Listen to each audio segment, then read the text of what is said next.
وزیر اعلیٰ خیبر پختونخوا علی امین گنڈاپور نے کہا ہے کہ چند جگہوں پر شرپسند ہیں جن کے سروں کی قیمت مقرر کی ہے تاکہ مسئلے کو جڑ سے ختم کیا جائے۔ پشاور میں گفتگو کرتے ہوئے وزیر اعلیٰ کے پی نے کہا کہ کرم میں قیام امن کے لیے حکومت نے سنجیدہ اقدامات کیے ہیں۔ قیام امن کی راہ میں روڑے اٹکانے والے شرپسندوں سے حکومت آئینی ہاتھوں سے نمٹے گی۔ انہوں نے کہا کہ بنکرز کرم میں قیام امن کے لیے مسئلہ تھے جنہیں روزانہ گرایا جا رہا ہے۔ چند جگہوں پر شرپسند ہیں جن کے سروں کی قیمت مقرر کی ہے تاکہ مسئلے کو جڑ سے ختم کیا جائے۔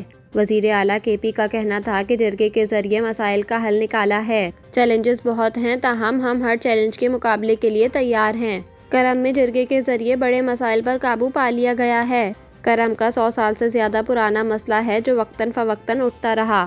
وزیر اعلیٰ نے مزید کہا کہ راشن کی 4 بڑی کھیپ کرم پہنچائی جا چکی ہیں۔